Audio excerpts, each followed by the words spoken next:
All right, so we're going to do a couple of problems, physical problems using the Lagrangian approach. ठीक है, so let's start with, so we're going to do some problem solving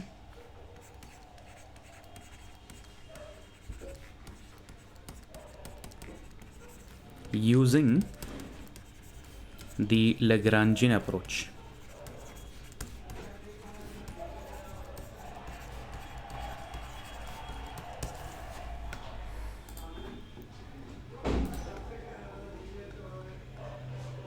Okay, so the first problem is very simple. It is a spring mass system. Okay, it's a spring mass system. Question number 1, spring mass system.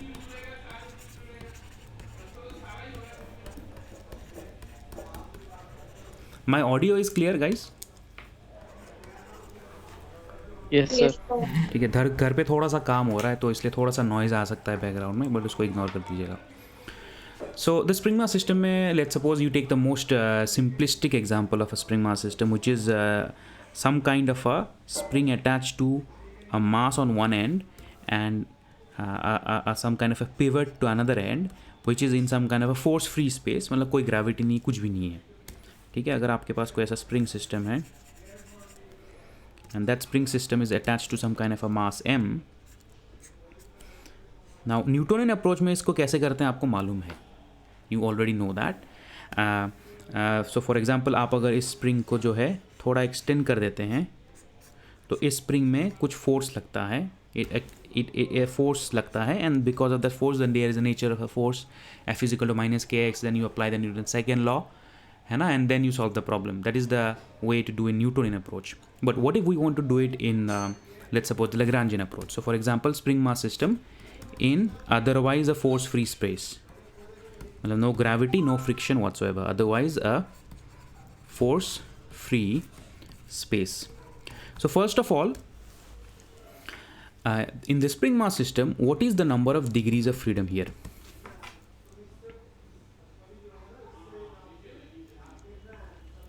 What is the degrees of freedom of this system? 1. Degree of freedom is 1 because it's a linear motion, मतलब एक ही line में motion होगा, oscillation होगा, जो भी होगा एक ही line में होगा, तो एक ही वेरिएबल, एक ही क्वांटिटी की ज़रूरत है. तो हम उस एक वेरिएबल को डिफाइन कर सकते, क्या डिफाइन करें, x y z whatever it's up to you. ठीक है, मैं एक्स डिफाइन कर देता हूँ, that x is that generalize coordinate. सो यहाँ पे जो है जनरलाइज कोऑर्डिनेट आपका हो गया क्यू इज़ एक्स. ठीक है, this is a generalise coordinate in this problem. ठीक है, हर बार आप लैग्रैन्जियन अप्रोच फॉलो करते हैं तो सबसे पहले आपका क्वेश्चन होना चाहिए कि which are the generalise coordinates in our problem. ठीक है, एक बार जनरलाइज कोऑर्डिनेट्स आपने डिफाइन कर लिया, तब आप जाइए what is the kinetic energy. What is the general expression of kinetic energy? T is equal to, if x is the generalise coordinate, half m x dot square. ठीक है, this is correct. Yes, sir. Okay, and the potential energy is V is equal to, spring mass system का potential energy क्या होता है, it's a harmonic oscillator, so the potential energy is Half kx square. half kx square. Okay, this is something that we already know. Therefore the Lagrangian is nothing but Lagrangian L is equal to T minus V, which is nothing but equal to half m x dot square minus half k x square. ठीक है, so now let's apply the Lagrange equation, Euler-Lagrange equation. तो Euler-Lagrange equation का जो form था, the form is del L upon del Q minus d by dt of del L upon del Q dot is equal to 0.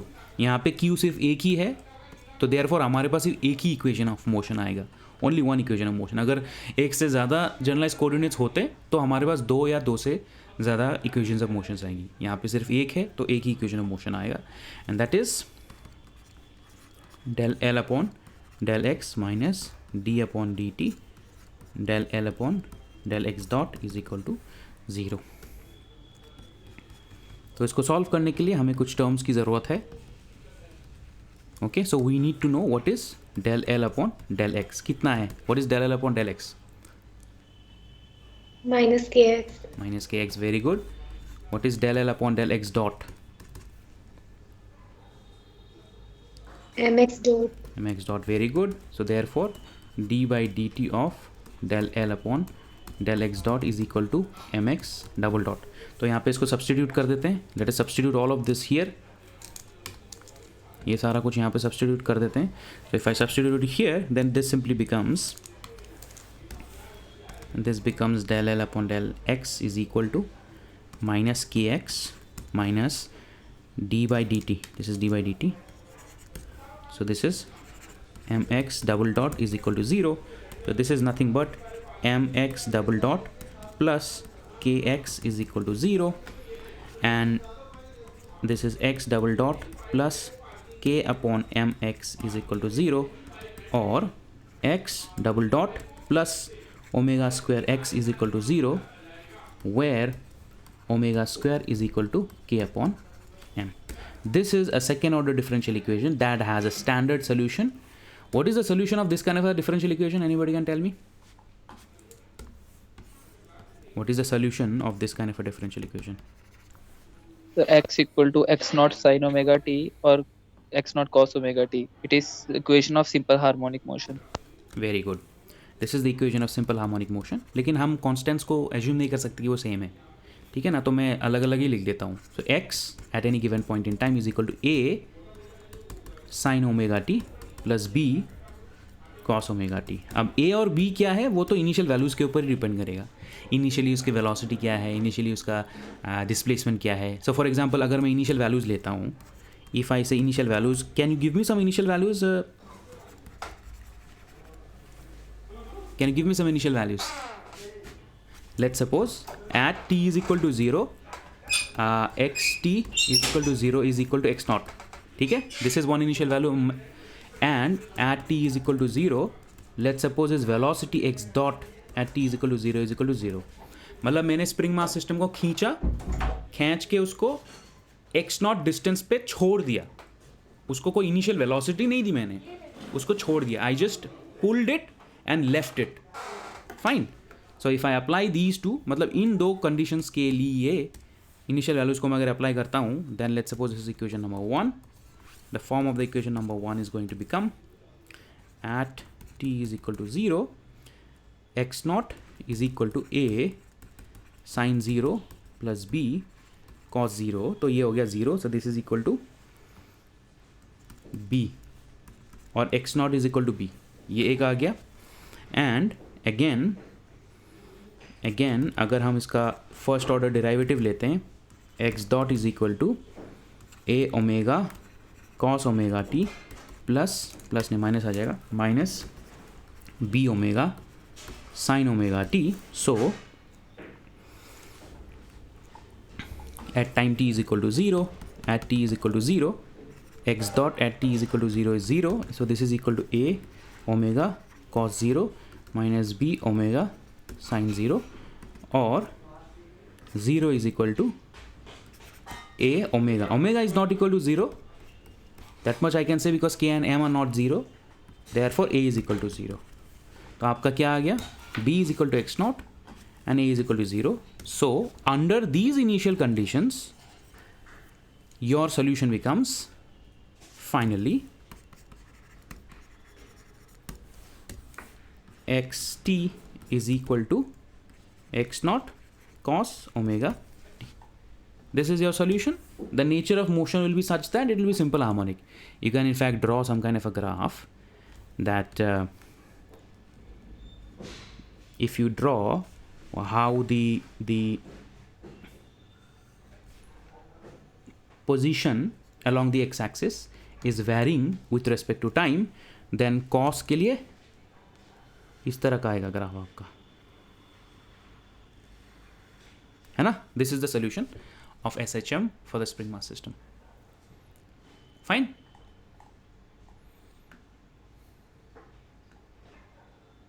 Understood? Yes, sir. The objective, Yes, sir. the objective here is not to solve the spring mass system problem. That वो तो आपको मालूम है. I also know that you know it. The objective is just to show that हम Lagrangian approach से भी same solution को derive कर सकते हैं जो न्यूटन मैकेनिक्स में डिराइव कर सकते हैं. ठीक है, आगे बढ़े, एक दूसरा प्रॉब्लम करें.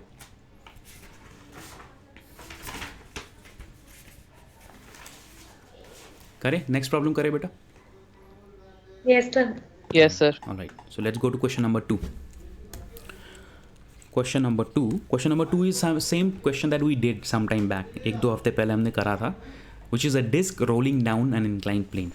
Okay, disk or a wheel rolling down an inclined plane. Okay, let me draw the diagram for you.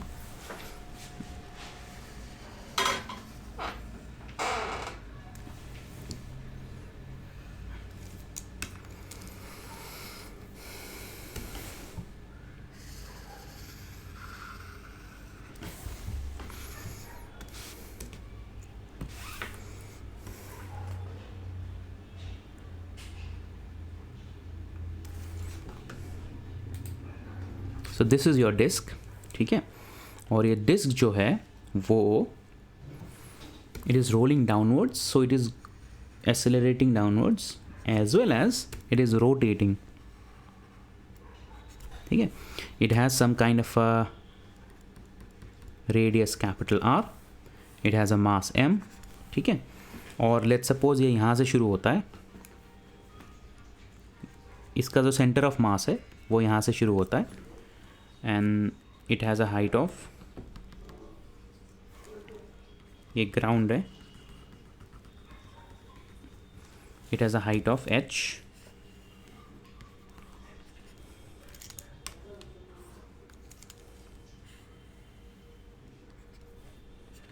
it has some kind of a height, and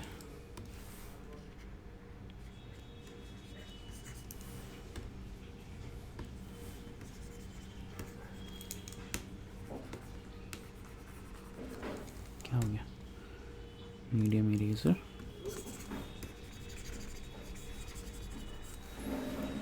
Okay, are you understanding the problem? But how to do this question using the Lagrangian approach? क्या आप कर पाओगे इसको?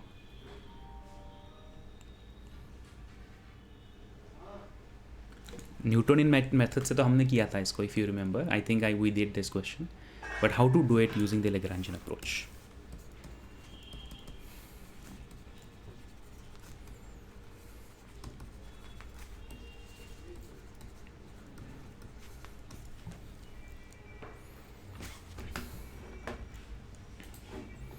What do you इसमें think? degree of freedom 2 है. इसमें degree of freedom क्या होगा, मुझे बताओ. What would be the degree of freedom here? Sir, maybe 2. Why will it be 2?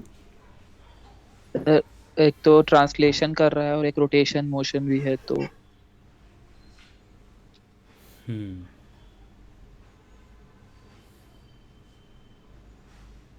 एक ट्रांसलेशन हो रहा है और एक रोटेशन मोशन भी हो रहा है, लेकिन rotation is connected to translation ना.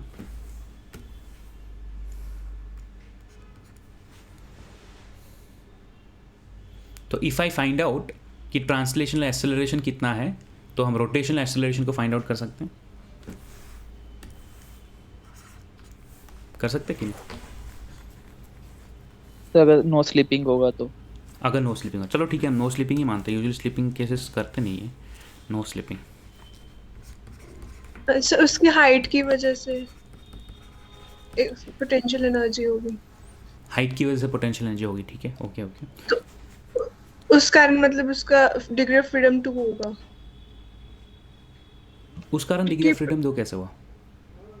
जैसे क्योंकि जो पोटेंशियल एनर्जी होगी उसकी हाइट पे डिपेंड करेगी, ओके ओके काइनेटिक एनर्जी की ट्रांसलेशन मोशन पे. Okay. But how is that related two degree of freedom? So if we consider its vertical height to be y-axis, हाँ हाँ. Vertical height is y-axis, okay, and translational height is x-axis. But y and x are connected by theta, na? yes sir. So x and y are not independent. Yes sir. So degree of freedom में हम वही variables को consider करते हैं which are independent of each other.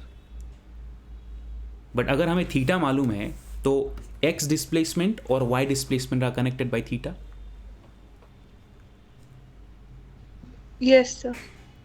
So that would not be considered two separate variables, but just one variable. But यहाँ पे as they have said, theta will be another variable. So degree of freedom will be 2 because there is a translation happening, there is a rotation happening.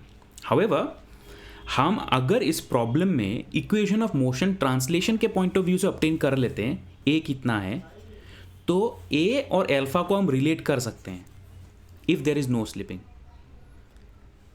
है ना. तो हमारा objective क्या है, या तो ए ऑब्टेन कर लो या तो अल्फा ऑब्टेन कर लो. तो आप लैग्रांज इक्वेशन को या तो एक्स एक्सिस में लीनियर मोशन के लिए लिख दो या तो ट्रांसलेशनल मोशन के लिए लिख दो. जो भी आप ऑब्टेन कर लोगे उन दोनों को आप रिलेट कर सके for no slipping. No slipping का कंडीशन क्या है, v is equal to r omega और a is equal to r alpha. तो आपने अगर a निकाल लिया तो एल्फा अपने आप निकल जाएगा. So therefore we will have to solve only one, even दो डिग्री ऑफ फ्रीडम 2 है, we will have to solve only one equation. ठीक है. तो हम सिर्फ लीनियर मोशन में ही इसको सॉल्व करते हैं. तो अगर लीनियर मोशन में सॉल्व करें तो हमें जो है इंक्लाइन प्लेन के अलॉन्ग जो डिस्टेंस है वो कितना कवर हो रहा है वो ही फाइंड आउट करना है. It is travelling in the incline, इस तरह ट्रैवल हो रहा है ना, ये नीचे की तरफ जा रहा है. तो हम क्या इसको एक्स एक्सिस मान सकते हैं, डाउनवर्ड डायरेक्शन को एक्स मान सकते हैं, ईजी हो जाएगा हमारा प्रॉब्लम. Yes, sir. मान सकते हैं ना. तो इसको एक्स एक्सिस मान के हम काम चलाते हैं. ठीक है, फाइन. तो बेसिकली हम जो है Q1 जो है उसको या Q को हम x मान लेते हैं, सॉरी Q जो है x मान लेते हैं. Q1 x हो गया, Q2 हो गया थीटा. लेकिन हमें Q1 डबल डॉट और Q2 डबल डॉट का रिलेशन मालूम है. Q2 डबल डॉट का रिलेशन ये है ना. तो Q1 डबल डॉट और Q2 डबल डॉट का रिलेशन मालूम है, इसलिए हमें इनमें से कोई एक के लिए सॉल्व करना इज इनफ. उससे हम दूसरा निकाल सकते हैं. तो हम दो अलग अलग नहीं करेंगे बिकॉज दोनों will be related to one other. तो एक ही का सॉल्व करते हैं. सो हम फॉर एक्स सॉल्व करते हैं, एक्स फॉर एक्स. तो फॉर एक्स अगर हम सॉल्व करेंगे तो मुझे यहाँ पे बताओ काइनेटिक एनर्जी कितना होगा.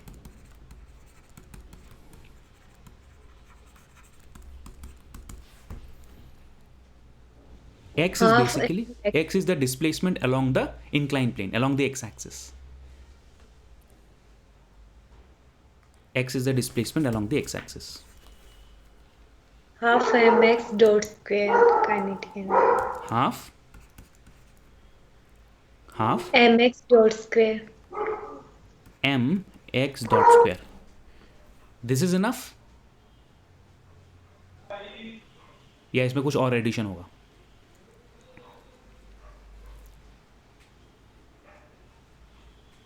Rotational energy भी. रोटेशनल भी आ जाएगा ना, रोटेशन हो रहा है तो रोटेशन आ जाएगा. रोटेशन में हम क्या लिखेंगे, half I theta dot square omega square, या हाफ आई ओमेगा स्क्वायर है theta dot square. Omega is equal to theta dot. ठीक है. तो इसको हम लिख सकते हैं half m x dot square plus half I कितना होता है डिस्क का, हाफ एम आर स्क्वायर होता है ना. इसको स्मॉल एम लिख देता हूँ मैं, हाफ एम आर स्क्वायर होता है ना. तो नो स्लिपिंग के कंडीशन में हम लिख सकते हैं कि अगर स्लिपिंग नहीं हो रहा है तो v is equal to r omega और x dot is equal to r theta dot, है ना. तो theta dot is equal to x dot upon r. ठीक है, हम ये यूज़ कर सकते हैं.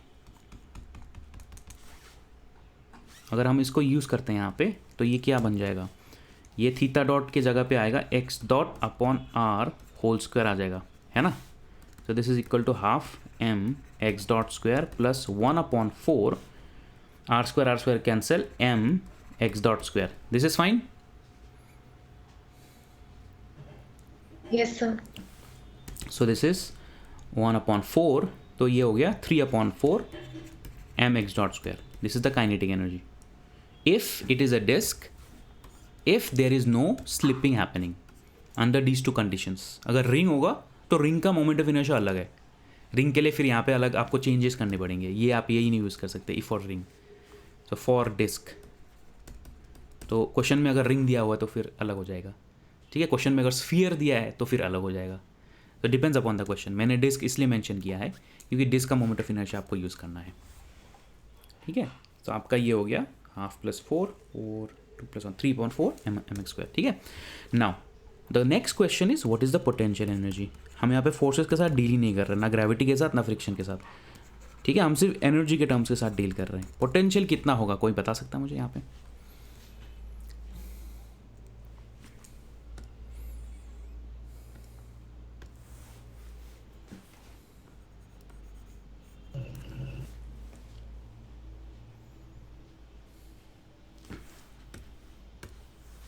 सबसे पहले मुझे कोई ये बता सकता है पोटेंशियल हम किस लाइन से चूज करें? From which line should we choose the potential?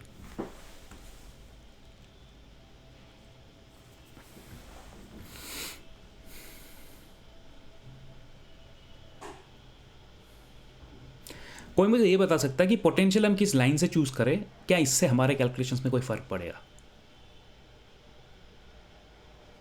No, sir.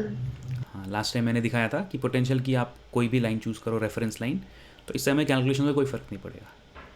तो हमारी मर्जी है पोटेंशियल का रेफरेंस लाइन में v = 0 कौन सा चूज करूँ। तो यहाँ पे बेसिकली दो ही ऑप्शन है। Anybody can tell me which are the 2 options of reference line that I can choose?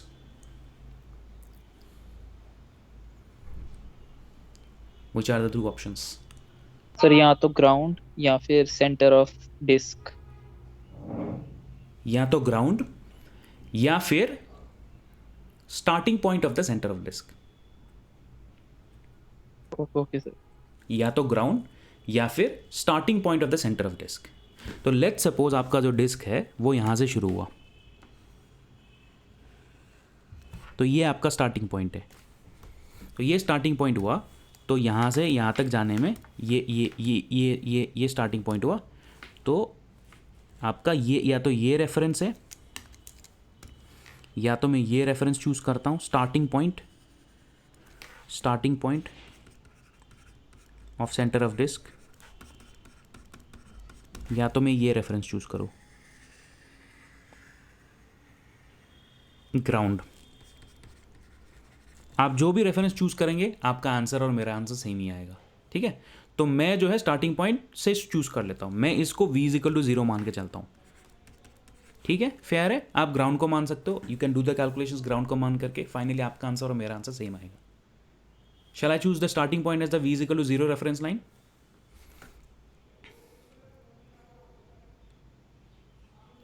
Yes sir. तो अगर मैंने स्टार्टिंग पॉइंट के जहाँ पे स्टार्ट हो रहा है, डिस्क रोल करना स्टार्ट हो रहा है, उस लाइन को, उसकी हॉराइजेंटल लाइन को मैं अगर v = 0 रेफरेंस लाइन चूज करता हूँ, तो after some interval the disc has travelled this much distance. This distance is what? This distance is nothing but x, क्योंकि ये x एक्सिस है। स्टार्टिंग पॉइंट पे x = 0 है ना, स्टार्टिंग पॉइंट पे this is x = 0, this is x = x। तो it has travelled a distance of x, yes, after some random time interval, है ना, है कि नहीं? तो अगर after some random time interval it has travelled a distance of x along the x axis, तो potential में वर्टिकल हाइट कितना चेंज हुआ इसका? वर्टिकल हाइट कितना चेंज हुआ इसका? दिस इज एंगल थीटा, कितना हुआ? X sin theta. x sin theta, very good. x sin theta। तो पोटेंशियल इज नथिंग बट, अगर ऊपर 0 लाइन है तो नीचे जाएंगे तो माइनस में आएगा। तो potential is nothing but v = -mg x sin theta। Yes or no? Yes, sir. ठीक है, ये सबको समझ में आ गया। किसी भी रैंडम पॉइंट में काइनेटिक एनर्जी होगा इतना, और किसी भी रैंडम पॉइंट में पोटेंशियल एनर्जी होगा इतना, अगर मैं स्टार्टिंग पॉइंट को v = 0 मान के चल रहा हूं तो। और अगर मैं स्टार्टिंग पॉइंट को नहीं मानता हूं, ग्राउंड को मानता हूं, तो क्या आएगा यहाँ पे? यहाँ पे आएगा v = mgh - mgx sin theta आएगा। तब कुछ फ़र्क नहीं पड़ेगा, सिर्फ कांस्टेंट है वो कैंसिल आउट हो जाएगा बाद में. For ground as reference. This is clear बेटा. यहाँ पे यही सब दिक्कतें होती है, मैं इसलिए बार बार पूछ रहा हूँ. Yes, sir. तो करें फिर अब. Let us do the calculations.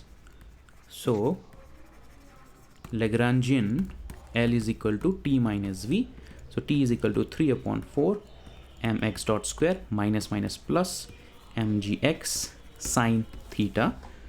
So the equation is del L upon del x minus d upon dt del L upon del x dot is equal to 0. और इसको फाइंड आउट करने के लिए right hand side में find out करते हैं. Del L upon del x कितना है in the Lagrangian. Del L upon del x कितना है. mg sin theta.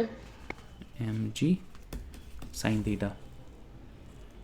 Okay. And del L upon del x that x dot कितना है. 3/2 mx dot. 3/2 mx dot. Very good. So d a by d t of del L upon del x dot is equal to 3/2 mx double dot. So let us substitute all of these values here. इसको यहाँ substitute करने के बाद हमें मिलेगा m g sine theta minus 3/2 mx double dot is equal to 0 और 3/2 mx double dot is equal to m g sine theta. तो यहाँ पे जो है आपका एम कैंसिल. ठीक है. X double dot is nothing but the acceleration along the x axis. X double dot is acceleration. So 2/3 g sine theta. यही answer है ना आपका. This is the answer for acceleration along the x axis. Acceleration along inclined axis, inclined direction. यही अपने हमने Newton's law से भी obtain किया था.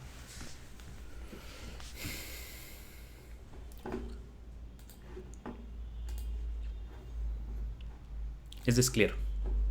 Yes, sir. Okay. ठीक है. So let us do some more problems. ठीक है. तो आगे बढ़े. ये प्रॉब्लम में कोई डाउट तो नहीं है.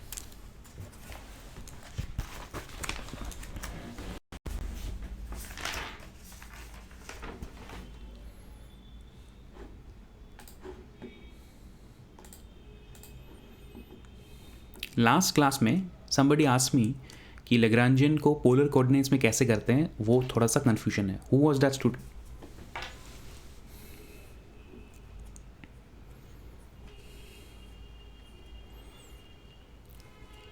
पोलर कोऑर्डिनेट्स के प्रॉब्लम्स में लैग्रांजियन को कैसे यूज़ करना है. Who was that student?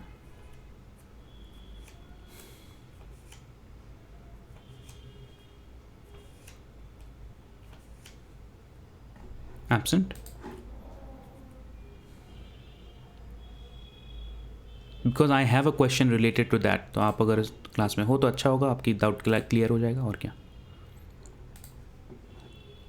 Not in the class. ठीक है. एनीवेज तो आगे बढ़ते हैं, वही प्रॉब्लम कर ही देते हैं. तो यहाँ पे जैसे कि मैंने बताया, यहाँ पे 2 है. यहाँ पे अगर आपको एक्सेलरेशन मिल गया तो फिर अल्फा भी मिल जाएगा. Alpha is equal to a upon r. ठीक है. तो alpha is equal to 2/3r g sine theta. ये आपका एंगुलर एक्सेलरेशन हो गया. ठीक है. So let us move ahead to the next question. Question number 3. Bead और रिंग बहुत ही कॉमन क्वेश्चन है. You will see this in various examinations. Sliding on a uniformly rotating wire in a force free space. No friction during contact. No friction.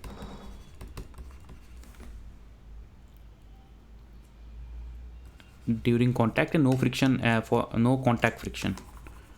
No contact friction. So let me define the problem. The problem is that there is some kind of a rod or a string or a wire, ठीक है, जो किसी origin के respect में rotate कर रहा है with some angular velocity omega. इस रॉड में एक छोटा सा बीड या रिंग समझते हो ना, जैसे नेकलेस में छोटे छोटे वो बीड्स होते हैं ना, जिसको स्लाइड कर सकते हो आप, है ना। तो it's a bead means it is like a small ring which is attach to the rod that can slide up and down. मतलब ये जो है it can slide up and down. Question में दिया हुआ है कि there is no contact friction, इनके बीच में कोई कॉन्टैक्ट फ्रिक्शन नहीं है। तो अगर there is a mass m on a massless rod that is rotating with a constant angular velocity omega is a constant, तब जो है इस मास का ट्रैजेक्टरी क्या होगा? Are you understanding the question? Yes, sir. This is a very common question. It comes in various examinations. So, what is going to be the trajectory of this kind of a mass which is attached or sliding on a massless rod that is rotating at a constant angular velocity omega? इसको Newton second law से भी किया जा सकता है in polar coordinates, और लैग्रैंजियन से भी किया जा सकता है इन पोलर कोऑर्डिनेट्स। सो इसको करें फिर।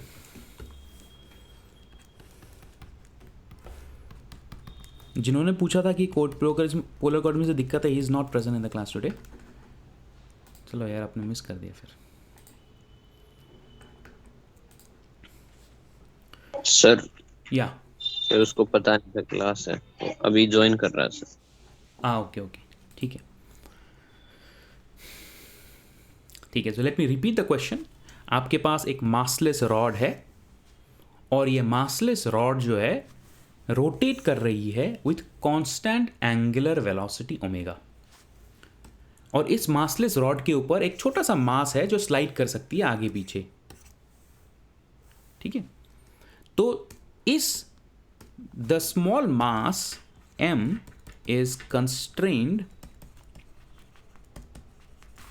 to slide on a frictionless massless rod rotating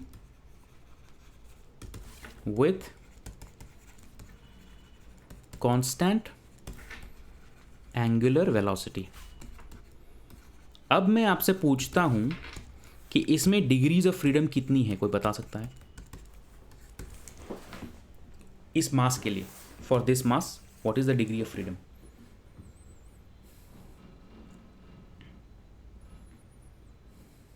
how many variables are required to uniquely define its position? 2 what are those two? R and that theta, because it is moving, so theta, and it will slide on it this rod, so R. But theta dot तो constant है ना।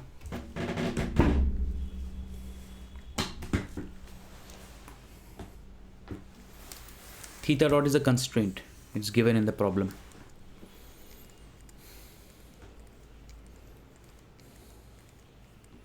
मतलब किसी भी point पे इस mass का theta क्या है वो तो हमें पहले से मालूम है, वो तो सॉल्व करने की ज़रूरत नहीं है, because omega is known. If omega is known and the initial position is known, तो हमें थीटा भी मालूम चली जाएगा वहाँ से। Are you understanding? Yes, sir. तो what is the only unknown? The unknown is are.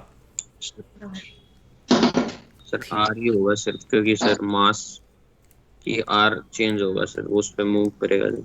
Theta तो कंस्ट्रेंट है ना, ये कंस्ट्रेंट आ गया ना, ये कंस्ट्रेंट आ गया। मतलब ये जो है मास का जो थीटा है वो इस कंस्ट्रेंट के इक्वेशन के ऊपर डिपेंड कर रहा है। वो उसके लिए हमें लैग्रेंजियन इक्वेशन सॉल्व करने की ज़रूरत नहीं है, वो हमें पहले से मालूम है। जो सिस्टम में दिया हुआ है omega is equal to constant, omega की जो वैल्यू है उसके ऊपर डिपेंड करेगा थीटा क्या है। So now our job is to find out what is r. ठीक है, तो यहाँ पे जो जनरलाइज कोऑर्डिनेट होगा वो आर होगा। Okay, so we are looking at this at polar coordinates.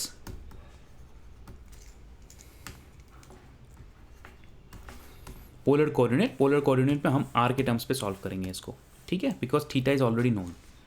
Theta is can be calculated by integrating omega D T, ठीक है, from 0 to t।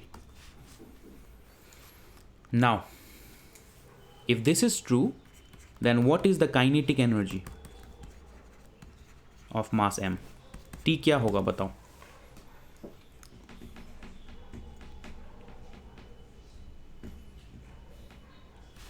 Who can tell what is the kinetic energy?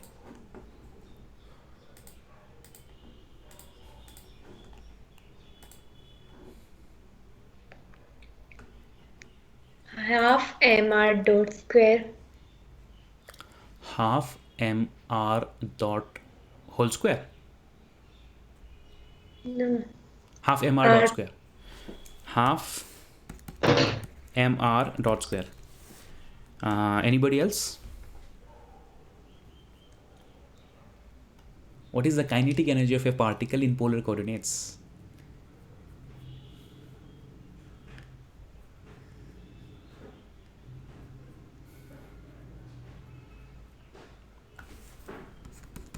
In polar coordinates. अरे बताओ यार, आपका next हफ्ता तो jam का exam है. What is the kinetic energy of a particle in polar coordinates? General expression.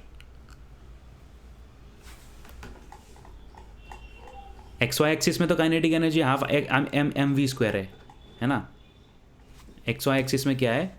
Half m v square या half m v x square है, half m x dot square. ठीक है. पोलर कोऑर्डिनेट्स में क्या है?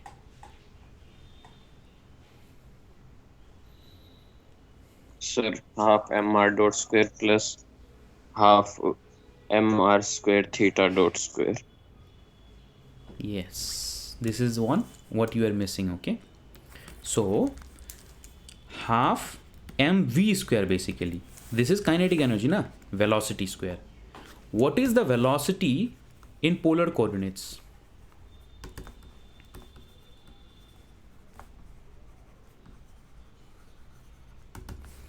Velocity in polar coordinates क्या होता है Arshita? V r cap plus v theta. Theta क्या होता है? वी आर क्या होता है? R dot. और वी थीटा क्या होता है? R theta dot. है कि नहीं? Yes, sir. जैसे एक्स वाई एक्सिस में एक्स वी वाई होता है, पोलर कोऑर्डिनेट्स में आर डॉट और आर थीटा डॉट होता है. तो so v square is equal to v r square plus v theta square. V r is nothing but r dot square plus v theta is nothing but r theta dot square. So ये दोनों terms आएंगी. Is it clear now? Yes, sir. So यहाँ पे आपका आएगा half m v r square plus v theta square. So यहाँ पे आपका आ जाएगा half m r dot square plus r theta dot square. ठीक है.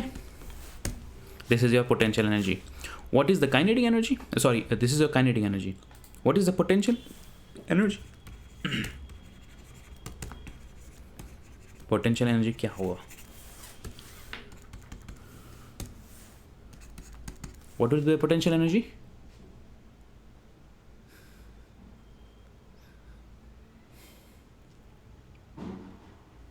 Zero. Very good. Potential energy is zero. Force free space मतलब potential energy is zero. Therefore, Lagrangian L is equal to T minus V. This is equal to half m r dot square plus half m r square theta dot square. All right. So now we write the Lagrangian equation. So we need, तो Lagrangian equation हम किसके respect में लिखेंगे? R के respect में लिखेंगे. So d upon dt del L upon del R dot minus del L upon del R. मैं terms को इंटरचेंज करेंगे तो कोई फ़र्क नहीं, क्योंकि राइट हैंड साइड ज़ीरो है. So what is del L upon del R? mr theta dot square. Yes. Yes, sir. Del L upon del R dot mr mr. dot and d upon dt of del L upon del R dot is equal to mr double dot. So ये आपका हो गया mr double dot minus mr theta dot square is equal to 0. Theta dot क्या है? Theta dot is equal to omega is a constant. तो इसको हम constant ही treat करेंगे, ठीक है। तो इसको हम लिख सकते हैं m gets cancel, r double dot minus r omega square is equal to 0. So this is a differential equation of the form d2r upon dt2 minus omega square r is equal to 0. इस differential equation का solution कौन बता सकता है मुझे? What is the solution of this differential equation?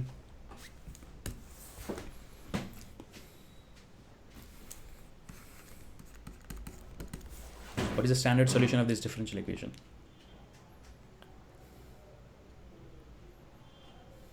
A sin omega t plus b cos omega t. नहीं नहीं नहीं नहीं नहीं, नो वो तो सर, वो तो एक्सपोनेंशियल में आएगा। हाँ, Exponential में सॉरी। आप जो बता रहे हो आप इसका बता रहे हो, आप इसका बता रहे हो मुझे। यहाँ पे माइनस साइन है ना, माइनस साइन में आपका होगा let suppose a e to the power क्या होगा omega t plus b e to the power minus omega t. This is correct?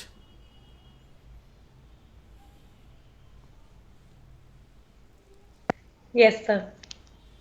This is correct answer. Okay, ये करेक्ट है आपका, इसको याद रखना था. दो इक्वेशंस बहुत ज़रूरी है यार फिजिक्स में, आप ये बार बार दिखता रहता है. एक तो ये हो गया, लेट सपोज आपके पास d2y upon dx2 plus omega square y is equal to 0, इसका सोल्यूशन क्या है, और d2y upon dx2 minus omega square y is equal to 0, इसका सोल्यूशन क्या है.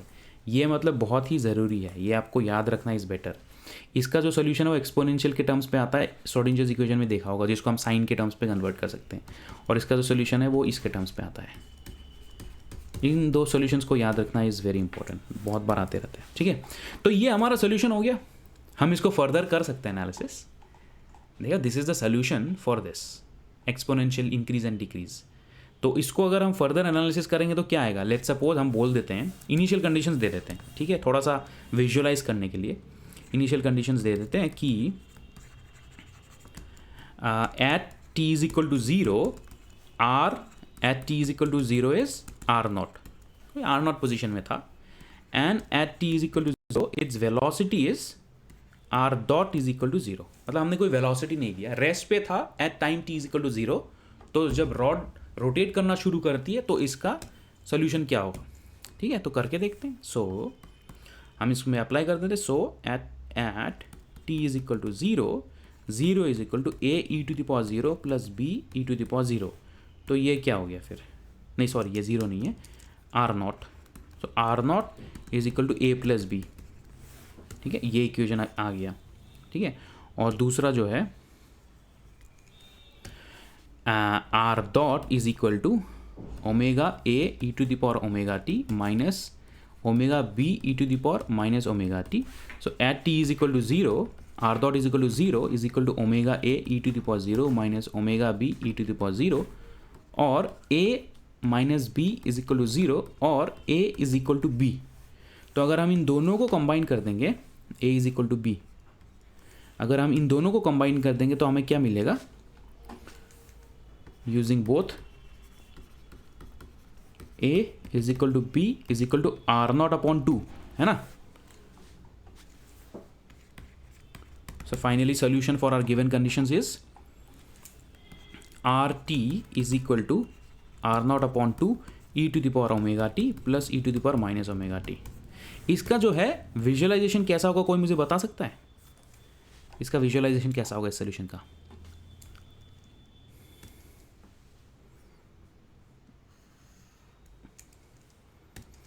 इसका विजुअलाइजेशन स्पाइरल है ना, तो ये रोटेट कर रहा है. तो यहाँ पे आपको दिख रहा है ये e to the power omega t जो है ये एक्सपोनेंशियली इंक्रीजिंग है ना, और ये e to the power minus omega t जो है वो एक्सपोनेंशियली डिक्रीजिंग है. कौन सा टर्म दूसरे पे डोमिनेट करेगा in large amounts of time, कौन सा. ओमेगा हाँ, तो ये टर्म जो है डोमिनेट करेगा ना, this will dominate over the other term. तो अगर ये डोमिनेट करेगा तो for larger intervals of time your trajectory will look like spiraling outwards like this. इस तरह का ट्रैजेक्टरी होगा. अंडरस्टूड? मतलब theta dot is a constant but outward radius after some time इसका रेडियस ही हो जाएगा, यहाँ पहुंचेगा, फिर आफ्टर सम टाइम तो रेडियल डिस्टेंस जो है एक्सपोनेंशियल इंक्रीज करेगा.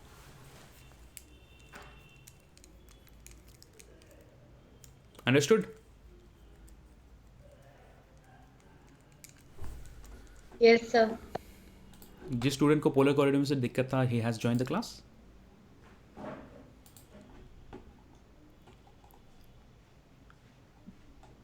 Is he present in the class?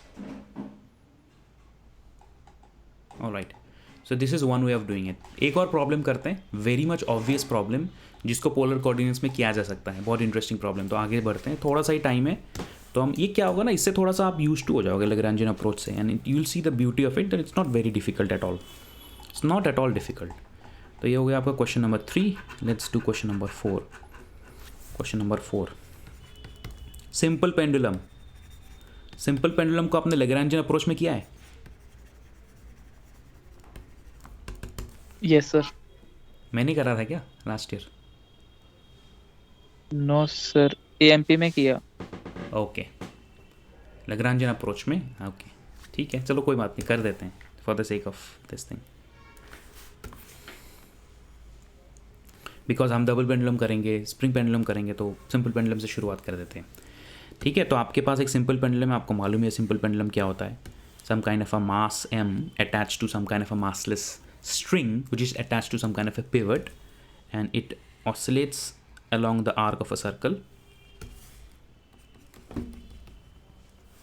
String का लेंथ L है, mass of Bob is m. ठीक है. नाउ न्यूटन मैकेनिक्स में हम इसमें ग्रेविटी देखेंगे, टेंशन देखेंगे, वगैरह वगैरह बहुत सारी चीज़ें देखेंगे, है ना. लेकिन अगर लैग्रेंजियन अप्रोच से कर रहे हैं तो सबसे पहले तो इसमें डिग्री ऑफ फ्रीडम कितना है सर? 1. डिग्री ऑफ फ्रीडम 1 है. और जनरलाइज कोऑर्डिनेट कौन सा हम मानेंगे? थीटा. थीटा. ये भी पोलर कोऑर्डिनेट्स में कर रहे हैं, लेकिन r इज अ कांस्टेंट, है ना. r कांस्टेंट क्यों है? इट्स अ कंस्ट्रेंट, है कि नहीं, बिकॉज ऑफ द स्ट्रिंग. अगर इनएक्सटेंसिबल स्ट्रिंग है, तो r is a constant, is a constraint of the system, and therefore r is not a generalized coordinate. Theta is a generalized coordinate. Theta क्या है? Theta is the instantaneous angular displacement with respect to the vertical axis. तो अगर ऐसी बात है तो इसमें kinetic energy कितना होगा? फास्ट काइनेटिक एनर्जी कितना होगा? Sir half ml square theta dot square. Yes. तो बेसिकली काइनेटिक एनर्जी को आपका, ये जो वेलोसिटी है, ये वेलोसिटी v है. What is the velocity v related to theta dot? v is equal to l theta dot. Yes, इसके साथ तो आप एग्री करते हो ना? Yes sir. So half m v square is equal to half m l theta dot is just the angular velocity omega at that particular point square. So this is your kinetic energy, half m l square theta dot square. And इसका potential energy भी हमें calculate करना है. potential energy will be because of gravity. अब मुझे बताइए इसका potential energy आप कहाँ से कैलकुलेट करना चाहोगे? ग्राउंड से या सीलिंग से?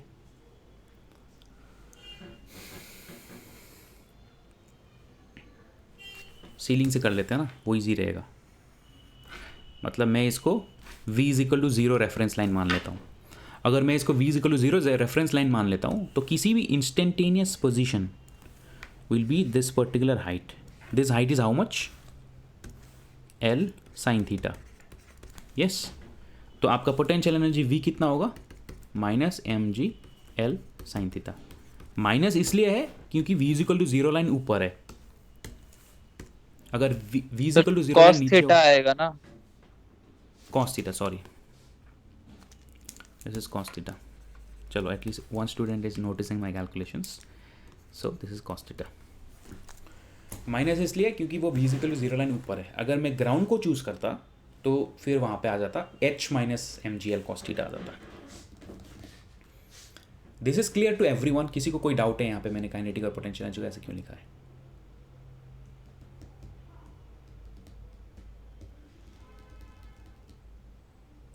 No doubt. तो therefore let us now write the Lagrangian. Lagrangian L is equal to T minus V. So this is equal to half ml square theta dot square minus minus plus mgl cos theta. तो so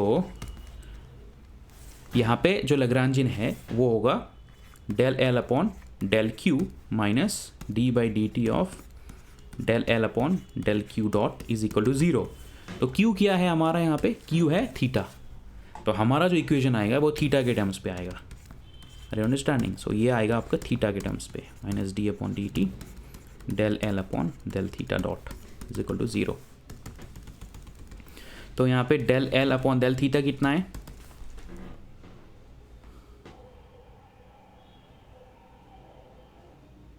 del L upon del theta कितना है? minus mg sin theta.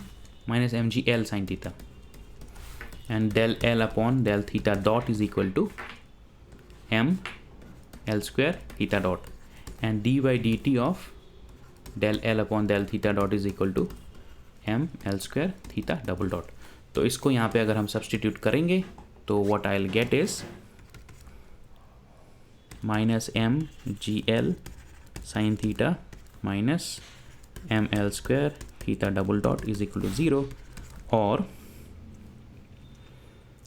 M cancel, m cancel, m cancel, l cancel, ये square cancel. So यहाँ पे आ जाएगा l theta double dot plus g sine theta is equal to 0 और theta double dot plus g upon l sin theta is equal to 0 which is nothing but d2 theta upon dt2 plus g upon L sin theta is equal to 0. This is the solution of a pendulum without any approximations. समझ में आ गया यहाँ तक बेटा? किसी को कोई doubt है?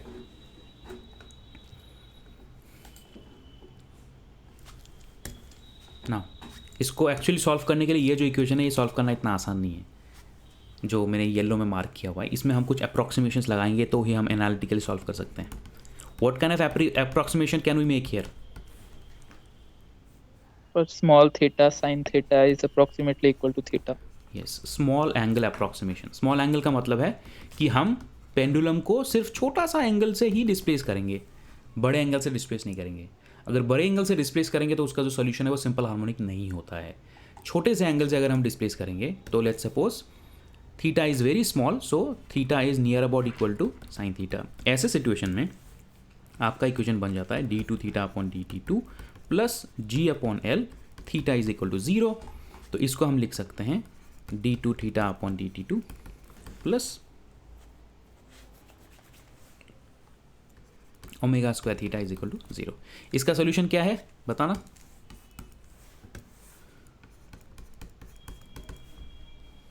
Sir a cos omega t plus b sin omega t. A cos omega t plus b sine omega t. अब यहाँ पे मैं फर्दर इनिशियल कंडीशंस लगा सकता हूँ जैसे मैंने पहले प्रॉब्लम्स में लगाया है। इनिशियल कंडीशंस में खुद से डिफाइन करके इस सोल्यूशन को और भी स्पेसिफिक बना सकता हूँ। This is the way how to do the particular problem.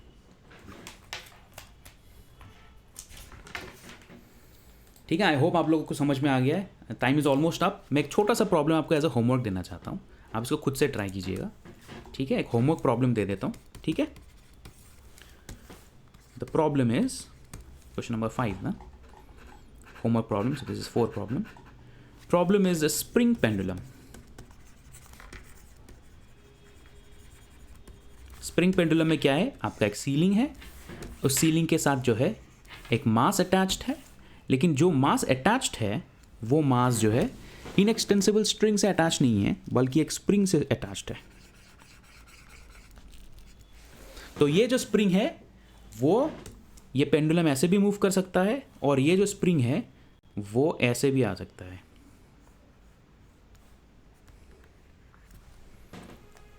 ये प्रॉब्लम आप सॉल्व कर पाओगे?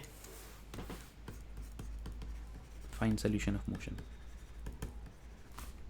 फाइंड लैग्रांजियन, छोड़ो सॉल्यूशन नहीं होगा आपसे, फाइंड लैग्रांजियन इन्वॉल्व्ड, कर पाओगे? Can you find the Lagrangian and equations of motions, equations of motion involved, कर पाओगे बेटा? Yes, sir. ट्राई कीजिएगा, अगर आपसे होता है लैग्रांजियन को फाइंड आउट कीजिए, इक्वेशन ऑफ मोशन को फाइंड आउट कीजिए, और जो इक्वेशन ऑफ मोशन है उसको सॉल्व करने की ज़रूरत नहीं, क्योंकि वो काफ़ी कॉम्प्लिकेटेड है, उसको सॉल्व करना इज़ अ डिफरेंट चैलेंज। लेकिन अगर आपने लैग्रांजियन को डिफाइन कर दिया और इक्वेशंस ऑफ मोशन को डिफाइन कर दिया, that is enough, that means you have understood how to use the Lagrangian approach. ठीक है, any questions from today's class?